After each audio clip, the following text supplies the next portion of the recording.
கேட்க மாட்டோம்.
இயக்கத்திற்கு காரணமாக இருக்கும் சக்தியாக விளங்கும் அபின்ன சக்தி, பிரிக்க முடியாத சக்தி என்றும் கூறப்படும் சிவகாமி அம்மை இப்பொழுது இங்கு நம் கண் முன்பு காட்சி தர பல யுகங்களுக்கு முன்பு நடந்தேறிய ஒரு வரலாற்றினை நாம் இப்பொழுது சிந்திக்க இருக்கிறோம். அதாவது எல்லாம் வல்ல பார்வதி தேவி சிவனாரிடத்திலே ஊடல் கொண்டு, அதாவது கோபம் கொண்டு பிரிவதாகவும், அந்த பிரிவின் காரணமாக ஐந்தொழில் கூத்து தடைபட்டு இந்த உலகமே ஸ்தம்பித்து போகும் வண்ணம் நடந்தேறிய ஒரு வரலாறு தான் இந்த ஊடல் வரலாறு. அந்த வரலாறு என்ன என்பதனை சிந்திப்போமேயானால் நாமெல்லாம் உய்தி பெறுவதற்கு அது வழிகோலும் என கருதி, எதனால் பார்வதி தேவி சிவனிடத்திலே கோபம் கொள்கிறாள் என்பது வினா. அதற்கு விடை, சிவனாருடைய இடப்பகுதியிலே இடப்பக்கத்திலே இடம்பெற்றிருப்பவள் பார்வதி. அப்படி உமாதேவி சிவனுடைய இடப்பக்கத்திலே பங்கிலே இடம்பெற சிவபெருமான் கங்கையாகிய பெண்ணை தன்னுடைய சடையிலே சூடிக்கொள்கிறார். ஒரு பெண் என்பவள் தன்னுடைய கணவன் தனக்கு மட்டுமே சொந்தம் என்று நினைப்பவள். அப்படி இருக்கும் பட்சத்தில் கங்கை எப்படி பங்கு கொள்ளலாம், தன்னுடைய பங்கிலே அவள் எப்படி வரலாம் என்பதனை அம்பாள் சிந்திக்க கோபம் கொள்கிறாள். நான் உன்னுடைய பங்கிலே இடம்பெற நீர் எப்படி கங்கையை தலையிலே சூடிக்கொள்ளலாம், அதனால் உன்னுடன் நான் பிரிந்து தனியாக செல்கிறேன் என்று கோபம் கொள்கிறாள். இப்போது சிவபெருமானுக்கு ஏன் கங்கையை சூடிக்கொண்டார் என்ற காரணத்தினை விளக்க வேண்டும். நாமும் அதை புரிந்து கொள்ள வேண்டும். இந்த வரலாற்றினை விளக்கும் பாடல் இப்பொழுது நாம் தெரிந்து கொள்ளலாம். அதாவது சிவபெருமான் கங்கையை ஏன் சூடிக்கொண்டார் என்பதற்கு பதிலாக இந்த வரலாறு வருகின்றது. பல காலங்களுக்கு முன்பு, அதாவது பல யுகங்களுக்கு முன்பு பகீரதன் என்பவன் நம் நாட்டை ஆண்டு வந்தான். பகீரதன் என்பவன் ஒரு ராஜா, அரசன். அவனுடைய மூதாதையர்கள் 60,000 பேர் கபில முனிவரால் சபிக்க பெற்று நற்கதி அடையாமல் சாம்பராய் கிடந்தனர். அதனால் வருந்திய பகீரதன் சிவனை நோக்கி தவம் புரிகின்றான். என்ன வரம் வேண்டுமானாலும் அது சிவனிடத்திலே தான் பெற முடியும். நம் என்ன இன்னல்களை நாம் அனுபவித்தாலும் அந்த துன்பம் தீர்வதற்கு சிவனிடத்திலே தான் நாம் முறையிட வேண்டும். அப்படி அந்த வகையில் பகீரதன் 5 புலன்களையும் அடக்கி ஆற்றல் உடையனாய் அநேக காலம் வஞ்சமில் தவம் புரிந்தார். வஞ்சமில்லாத தவத்தை புரிந்தார். எதற்காக? தன்னுடைய மூதாதையர்கள் மற்றும் தானும் தன் குடும்பமும் நற்கதி அடையும் பொருட்டு விண்ணப்பம் வைக்கின்றார். சிவபெருமான் தன்னுடைய திருச்செவிகளிலே ஏற்றுக்கொண்டு பகீரதனுக்கு அருள் புரிய வேண்டும் என்று முடிவெடுக்கிறார். அந்த பாடல் பாருங்க. அஞ்சையும் அடக்கி ஆற்றல் உடையனாய் அநேக காலம் வஞ்சமில் தவத்துள் நின்று மன்னிய பகீரதற்கு வெஞ்சின முகங்களாகி விசையோடு பாயும் கங்கை செஞ்சடை ஏற்றார் சேரை சென்னரி செல்வனாரே. அதாவது 5 புலன்களையும் அடக்கி ஆற்றல் பெற்று அநேக காலம் கபடமில்லாத வஞ்சமில்லாத தவத்தை பகீரதன் சிவனிடத்திலே புரிய அவனுடைய தவத்திற்கு இணங்கிய இறைவர் ஒரு முடிவெடுக்கிறார். என்ன முடிவு தெரியுமா? அதாவது கங்கை என்பது ஒரு புனித நதி. அந்த புனித நதியிலிருந்து வரக்கூடிய நீர் சாம்பலிலே, அதாவது மூதாதையருடைய சாம்பலிலே பட்டுவிட்டால் அந்த மூதாதையர்கள் நற்கதி அடைந்து விடுகிறார்கள். நாம ஏன் கங்கையில குளிக்கிறோம்? பாவம் போச்சு. அப்ப நாம நல்லா இருக்கணும், நற்கதி பெறணும். அது போல கங்கையை சாமி என்ன பண்றார்? 8 திக்குகளிலும் பிரபாகமாக செல்லும்படி அதற்கு ஆணையிடுகிறார். உடனே சிவனுடைய ஆணைக்கு இணங்கி கங்கை 8 திக்குகளிலும் பிரபாகமா பாயுது.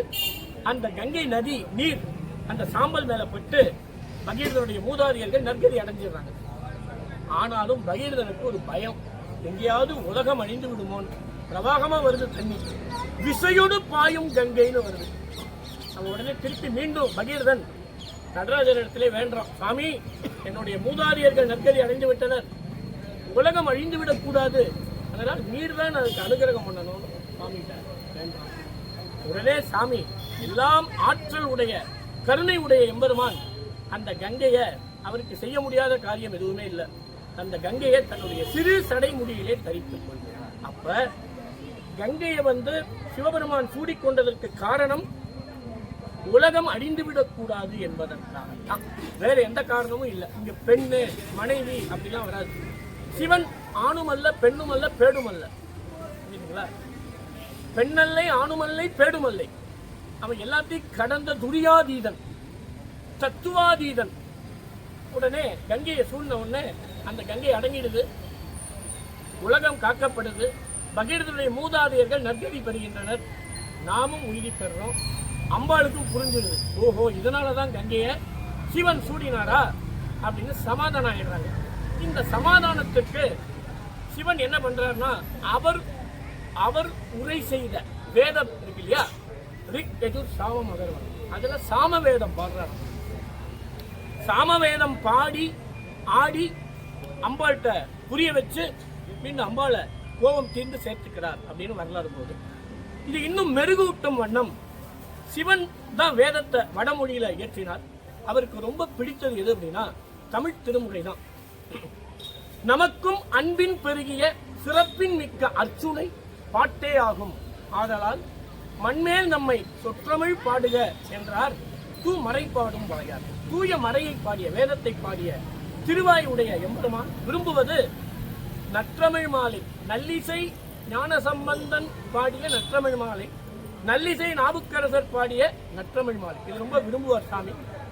அவருக்கு ஊதியம்னு நாம தான் சிவன்கிட்ட ஊதியம் பெறணும். ஆனா சிவன் ஊதியமா ஒன்ன பெறார் அப்படின்னா அது சுந்தரனுடைய பாடல. அதாவது இசையால் பரவும் தம்முடைய சொல் ஊதியமாய் அணிந்தவர் அப்படின்னு பெரிய புராணம் சொல்லுது. அப்ப இறைவருக்கு ரொம்ப பிடித்தது சுந்தரர் தேவாரம். அந்த சுந்தரன் யாரும் இல்ல, சிவனுடைய இன்னொரு உருவம் தான். ஆளாள விஷம் வரும் பொழுது அந்த விஷத்தை எடுத்துட்டு தேவர்கள் எல்லாம் சிவன்கிட்ட சாப்பிடுங்கிறாங்க. யாராவது விஷத்தை கொடுத்து சாப்பிட சொல்லுவாங்களா? அவங்க அன்பு இல்லாதவர்கள் யார்? தேவர்கள். வங்கம் மேவிய வேலை நஞ்சு எட வஞ்சர்கள் கூடி, அந்த வஞ்சர்கள் தேவர்கள் கூடி தங்கள் மேல் அடராமை, தனக்கு எதுவும் வந்துடக்கூடாதுன்னு சிவன்கிட்ட போய் சாப்பிடுங்கிறாங்களாம். என உண்டு சாமி சாப்பிடுங்க. இருள் கண்டன், அதனால சிவனுடைய கழுத்து பகுதியில நஞ்சு அடங்கிடும், அம்பாள் குடிச்சிருவாங்க. அதாவது நஞ்சு வெளியில இருந்தா தேவர்கள் இறந்துடுவாங்க, நஞ்சு வயிற்றுக்குள்ள போனா நாமெல்லாம் ஆண்டு விடுவோம். உலகங்கிறது இறைவனுடைய வயிறு, நம்ம வயிற்று பகுதியில் இருக்கோம். அம்பாள் கொடுத்துருக்காங்க. அதெல்லாம் பார்த்தீங்கன்னா வானம் வந்து நீல நிறத்தில் இருக்கு. சிவனுடைய கழுத்து நீலங்கிறது நஞ்சு இன்னும் மாறாம இருக்கான். அப்பேற்பட்ட கருணையாளன் எம்பெருமான். அதனால இறைவனுக்கு ரொம்ப பிடித்தது சுந்தரனுடைய பாடல். அவர் எப்படி வந்தாருங்கிறதுக்கு சொல்றேன். பிம்பத்திலிருந்து பார்க்கிற கண்ணாடியில பார்த்தா நம்ம உருவம் தான் தெரியும். சிவன் போய் பார்க்கிறார், சுந்தரா வா அப்படிங்கிறார். சுந்தரன்னா அழகன்னு இருக்கும். சிவன் அழகன் தானே. அவர் விஷத்தை கொண்டு வாங்கிறதுக்கு கூப்பிடுறார். அந்த ஆளால நஞ்சை கொண்டு வா சுந்தரா. அதனால அவருக்கு பேர் ஆளால சுந்தரம். அவர் தான் அந்த நஞ்சை கொண்டு வர. அவருடைய பாட்டை தான் சிவன் கேட்கணும்னு விரும்புகிறார். அந்த பாடலை கேட்டு இந்த ஊடலை தீர்த்துக் கொள்கிறார். அது சம்பந்தப்பட்ட பாடல்கள் எல்லாம் கோயிலுக்குள்ளே பரிவட்டம் கட்டி சுந்தர தூது சென்று அந்த பாடல்களை பாடி, ஏன் கங்கையை சிவன் சூடினார் என்ற கருத்துடைய பாடல்களை உள்ளே அங்கு ஓதப்படும். இந்த சாமவேதம் பாடியதற்கு சான்றாக ஒரு பாடல் இருக்கு. அதை பற்றி சொல்லிட்டு இந்த ஊடல் புராணத்தை நிறைய சொல்லுவோம். சூடினார் கங்கையாளை சூடிய சுடனிகே தங்குடினாய் நங்கையாளும் ஊடலை ஒழிக்க வேண்டி பாடினார் சாமவேதம் பாடிய பாணியாலே ஆடினார் எழிலவேலி அதிகை விரட்ட நீரே. பாடலுடைய பொருள் வெளிப்படை. சூடினார் கங்கையாளை சிவன் சூடினார். ஏன்னு சொன்ன சூடிய துரணி கேட்டு அந்த செய்தி கேட்டு ஊடினாள் நங்கையாளும் கோபம் கொண்டாள் நங்கையாகிய பார்வதி. ஊடலை ஒழிக்க வேண்டி அம்பாள் கோச்சிட்டே இருந்தா சிவனுக்கு முடியாது, பஞ்ச கிருத்தியம் தடைபடும். ஊடலை ஒழிக்க வேண்டி பாடினார் சாமவேதம். அவரே பாடுறார். அவர் இயற்றிய சாமவேதத்தை அவரே பாடுறார். பாடிய பாணியாலே ஆடினார். அதுக்கப்புறம் ஊடல் தீர்ந்தது. அம்மை இறைவனோடு சேர்ந்தார். சுவாமி ஆட ஆரம்பிச்சிட்டார். ஐந்தொழில் எப்பொழுதும் போல நடக்க ஆரம்பிச்சிருச்சு. பாடினார் சாமவேதம் பாடிய பாணியாலே ஆடினார் எழிலவேலி அதிகை விரட்ட நீரே என்பது பாடல். இதன் மூலமாக நாம் தெரிந்து கொள்கின்ற கருத்து என்ன அப்படின்னா, சிவன் தன்னுடைய ஐந்தொழில் கிருத்தியத்தை சக்தி மூலமாகத்தான் செய்து கொள்கிறார். சிவன் எப்படி காட்சி தருவார்னா தாமாக வரமாட்டார். அவர் பார்வதியாகத்தான் காட்சி தரார். நாம பார்க்கிற சிவலிங்கத்துல சக்தி தான் காட்சி தரார். சிவன் சொரூப நிலையில தான் தன்னித்து நிற்பார். பொது இயல்புல அம்பாள் ரூபமாக தான் சுவாமி காட்சி தருவார். அவளை அறியா அமரரும் இல்லை, அவளன்றி செய்யும் அருந்தவம் இல்லை, அவளன்றி ஐவனால் ஆவதொன்றும் இல்லை, அவளன்றி ஊர் புகுமாறு அறியேனே. அப்ப சக்தி தான் சிவனுடைய செயல்களுக்கெல்லாம் ஆதி காரணம். மலர் போல இருப்பது சிவம், மலருடைய மனம் போல இருப்பது பார்வதி. சூரியனை போல் இருப்பது சிவம், சூரியனுடைய கதிர்களை போல் இருப்பது பார்வதி. ரெண்டையும் பிரிக்க முடியாது. அதாவது அபின்ன சக்தி அப்படின்னு சொல்லுவாங்க. இதுவே ஊடல் புராணத்தினுடைய சாரம். இப்போது பார்வதி சிவனிடத்திலே கோபித்துக் கொண்டு வேகமாக கோயிலுக்குள் சென்று விடுவார்கள். சிவபெருமான் மெதுவாக வருவார். நடராஜர் உள்ள போன பிறகு பரிவட்டம் கட்டி சுந்தரர் தூது சென்று பிறகு வேதத்திற்கு ஏனப்பட்ட வேதம் மோதி இந்த ஊடல் சேர்ந்து அம்மையப்பராக நமக்கு காட்சி தருவார். அந்த பேரின்ப காட்சியை நாம் எல்லாம் பார்க்க வேண்டும் என்பதற்காக தான் இந்த வைபவம் நடக்குது. இது எல்லா ஊர்களிலும் நடக்கும். இதுவே ஊடல் புராணத்தினுடைய சாரம். திருச்செந்தூர். ஹரஹர நம பார்வதி பதகே. நமச்சிவாய மந்திரத்தை சொல்லுவோம். இந்த நமச்சிவாய மந்திரத்தை சொல்வதன் வாயிலாக நம்முடைய மல இருள் நம்மளை விட்டு நீங்கும். நம சிவாய நம சிவாய நம சிவாய போற்றிவோம். நம சிவாய வேலை போட்டு வரேன்.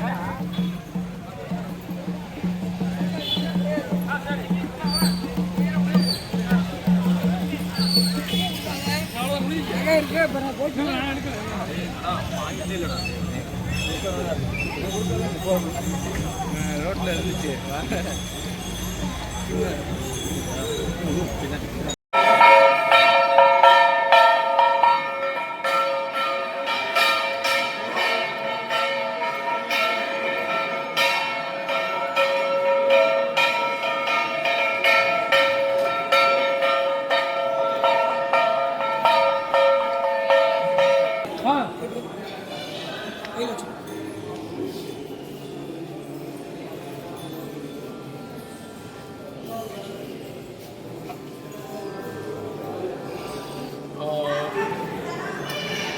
தலைக்கு தலைமாலை அணிந்ததென்னே, கடைமேல் கங்கை வெள்ளம் தரித்ததென்னே,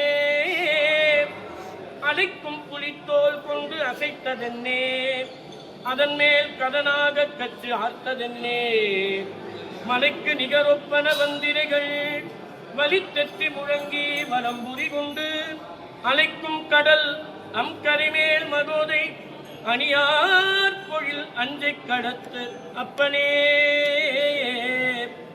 சிங்கத்துரி மூடுதீர் தேவர்கணம் தொழநித்தீர் பெற்ற முகந்து ஏறிடுதீர் பங்கம் பத பேசிட பாடும் தொண்டர்தமை பற்றிக் கொண்டு ஆண்டு விடவும் இல்லீர் கங்கை சடையீர் உன் கருத்தறியோம் கண்ணும் உண்டுடையீர் கண்ணேயாயிருந்தால் அங்கத்து ஒரு நோய் களைந்து ஆணையில்லீர் அடியேன் உமக்கு ஆட்சிய அஞ்சுதுமே வீடின் பயன்யன் பிறப்பின் பயன்யன் விடையறுவதன் மதையானை நிற்க கூடும் மலைமங்கை ஒருத்தியுடன் சடைமேல் கங்கையாளை நீ சூடிற்றென்னே பாடும் புலவர் கருளும் பொருடன் நிதியம் பல செய்த அகலச் செலவில் ஆடும் கடல் அம் கரிமேல் மகோதை அணியார் குரில் அஞ்சை கடத்த அப்பனே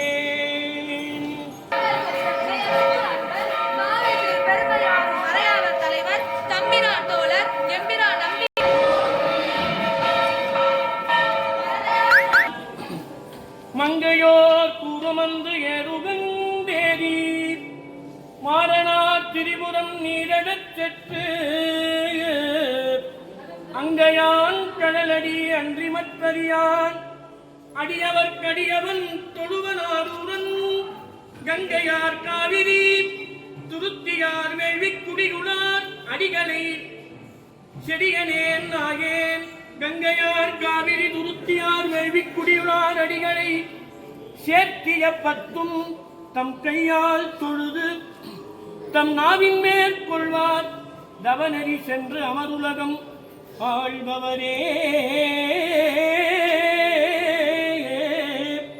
சங்கைப்பட நினையாது எழு நெஞ்சே தொழுதேத்த கங்கை சடைமுடி உடையவர் கிடமாவது பறவை அங்கக்கடல் அருமாமணி உந்தி கரைக்கு எற்ற வங்கத்தொடு சுரவம் கொணந்து எற்றும் மறைக்காடே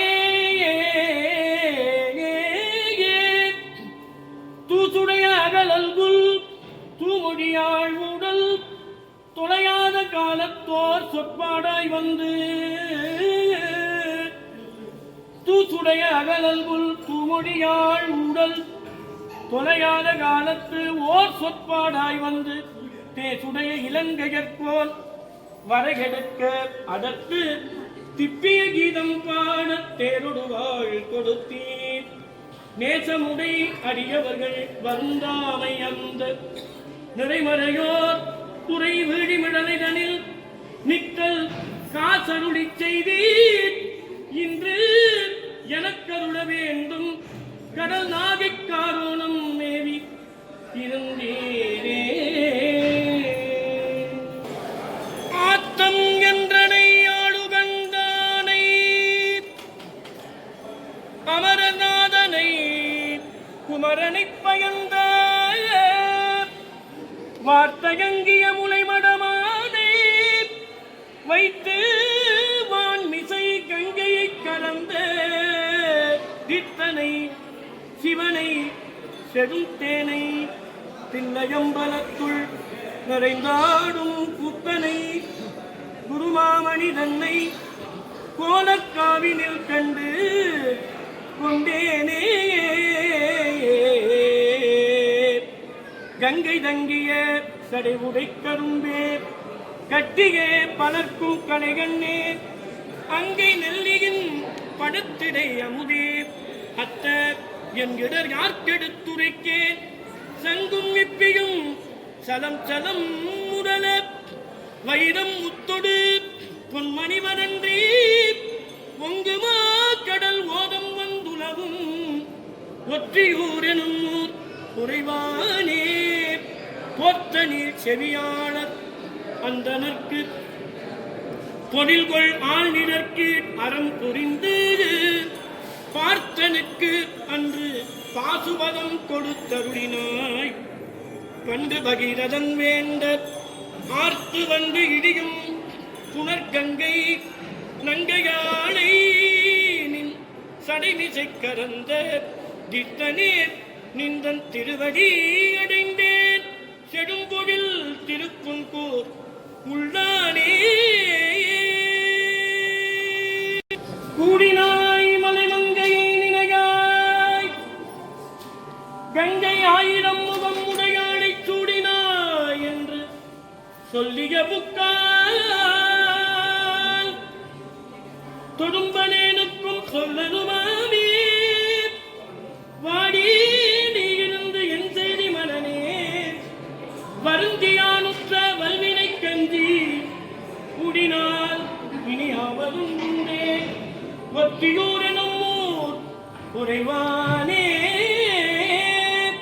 கங்கைவார் சடையாய் கணநாதர் காலகாலனே காமனுக்கணலே பொங்குமா கடல் விடம் விடற்றானே பூதநாதனே புண்ணியா புனிதா செங்கன்மால் விடையாய் தெளிதேனே தீர்த்தனே திருவாவடுதுறையுள் அங்கநாயனை அஞ்சலெந்தருளாய் யார் எனக்கு உறவு அமரர்கள் ஏனேயே திங்கள் தங்கு தடையின் மேல் ஓர் திரைகள் வந்து புரண வீசும் கங்கையாளே வாய்திரவாள் கணபதியேல் வயிறுதாரி அங்கை வேலோன் குமரன் பிள்ளை தேவியாளை ஓர் கோல் கட்டியாளாய் உங்களுக்கு ஆட்சிய மாட்டோம் உனகாந்தன் தளி புள்ளீரே கொங்கு நுழைத்தனர் வந்ததை கொன்றையும் கங்கையும் திங்களும் சூடுதடை மங்கள் நுழை மலை மங்கையை நங்கையை பங்கினில் தங்க உகந்து அருள் செய் சங்கு குடை செவி கொண்டு அருவித்திரழ்பாய அவியார் கடல் தோன்றை தம் அங்கை மடுத்திகள் கையனிடம் கலி கட்சி அநேக கங்காவதனே வனம் கிளர் மாதவம் செய் மலைமங்கையோர் பங்கினாய் சனம் கிளர் கங்கை தங்க சடை ஒன்றிடையே தரித்தான் பலம் கிளர் பைம்பொழில் தள் பணிவெண்மதியை தடவ நலம் கிளர் நன்னிலத்து பெருங்கோவில் நகர்ந்தவனே வெண்பொடி மேனியினான் கருநீல மணிமுடற்றான் பெண்படி சென்றடையான் புறமன் சிரம் பிடடித்தான் பண்புடை நான் மறையோர் பயின்றேத்தி பல்கால் வணங்கும் நன்புடை நன்னிலத்து பெருங்கோவில் நயந்தவனே எங்கேனும் இருந்தும் அடியேன் உனை நினைந்தால் அங்கே வந்தென்னொடும் உடனாகி நின்றருளி எங்கேனும் இருந்தும் அடியேன் உனை நினைந்தால் அங்கே வந்தென்னொடும் உடனாகி நின்றருளி இங்கே என் வினையை அறுத்திட்டு என்னையாளும் கங்கா நாயகனே கடிப்பாலை மேயானே என்னையாளும் கங்கா நாயகனே கடிப்பாலை மேயானே பாதியோர் பெண்ணை வைத்தாய் படரும் சடை கங்கை வைத்தாய் மாதர் நல்லார் வருத்தம் அது நீயும் அரிதி என்றே பாதியோர் பெண்ணை வைத்தாய் படரும் சடை கங்கை வைத்தாய் மாதர் நல்லார் வருத்தம் அது நீயும் அரிதி என்றே கோதில் பொழில் புடை சூர் குந்தையூர் சில நெல்லு பெற்றேன் ஆதியே அற்புதனே அவை அட்டித் தரப்பணியே கோதில் ஆதியே அற்புதனே அவை அட்டித் தரப்பணியே ஆதியே அற்புதனே அவை அட்டித்தர பணியே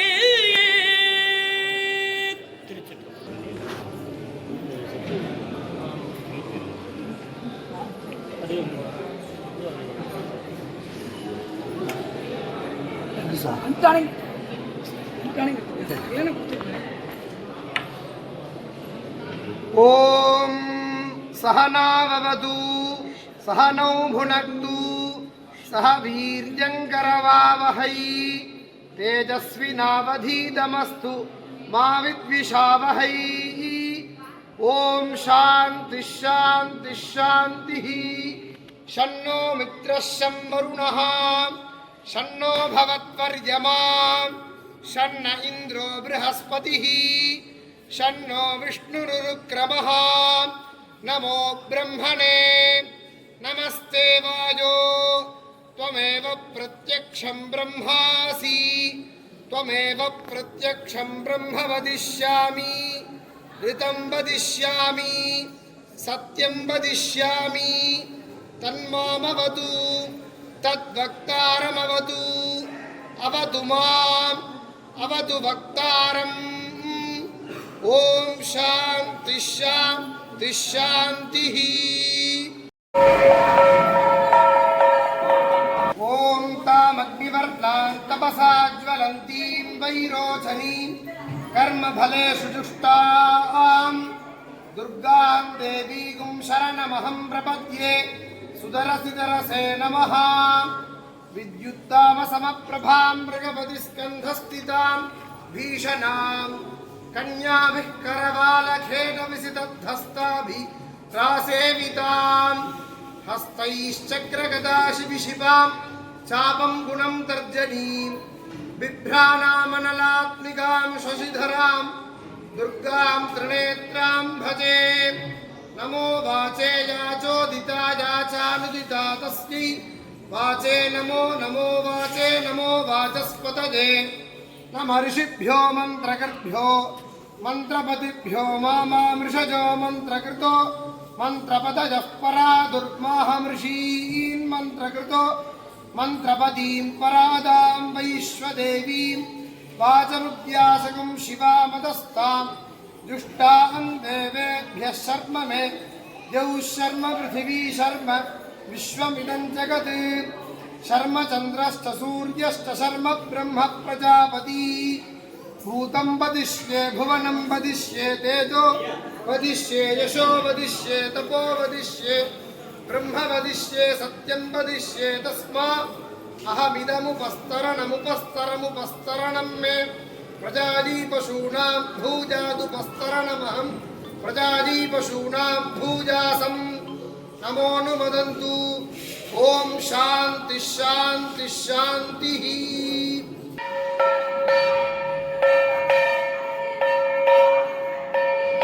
नो वातः पवतां मातरिष्वा शन्नस्तपतु सूर्यः अहानिशं भवन्तु नश्यगुम्र त्रिः प्रतिधीयताम् शमुषा नोऽद्युच्छतु शमादित्य उदेतु नः शिवा नश्यन्तमा भव समृडीका सरस्वती माते व्योमसन्दृशी इडायैवास्त्वसिवास्तु मद्वास्तु मन्तो भूयास्ममावास्तोच्चिस्मह्यवास्तु स भूयाद्योऽस्मान् त्वे त्रियञ्च वयं विश्मः।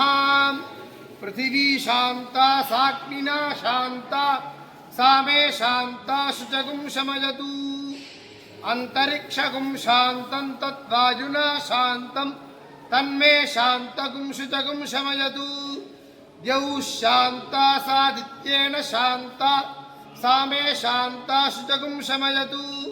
पृथिवी शान्तिरन्तरिक्षगुं शान्तिर्द्यौः शान्तिर्दिशः शान्तिरवान्तरदिशा शान्तिरग्निः शान्तिर्वायुः शान्तिरादित्य शान्तिश्चन्द्रमा शान्तिर्नक्षत्राणि शान्तिरापः शान्तिरोषधयः शान्तिर्वनस्पतयः शान्तिर्गौः शान्तिरजा शान्तिरश्वः शान्तिः पुरुषः शान्तिर्ब्रह्म शान्तिर्ब्राह्मणः शान्तिः शान्ति एव शान्तिः शान्तिर्मे अस्तु शान्तिः।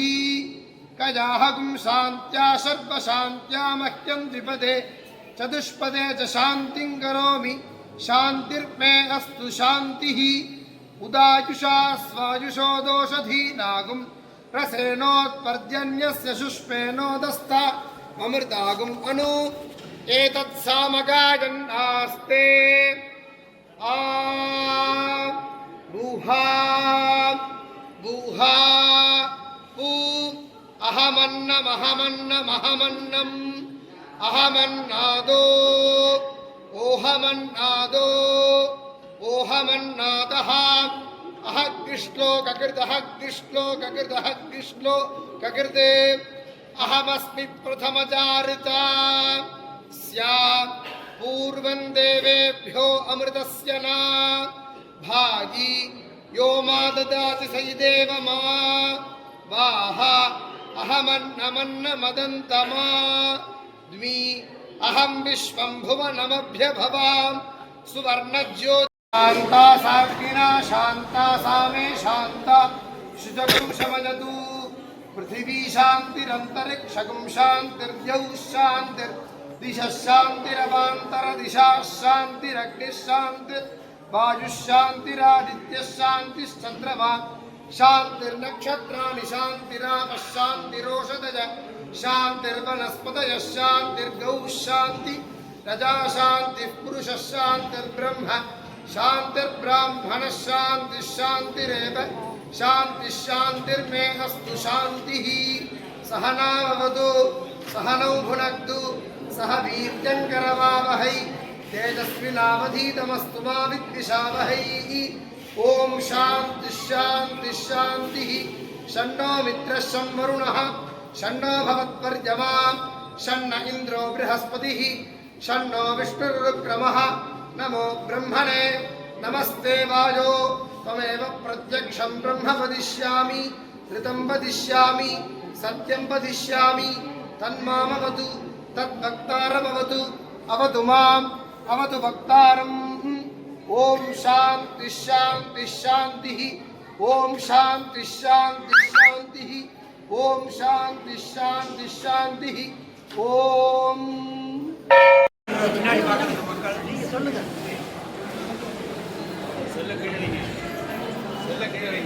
நெய்வேத்தியம் தான் ஆகுது இல்ல தீபாவளி ஓ இந்த சின்ன செல்லே மறைக்குதா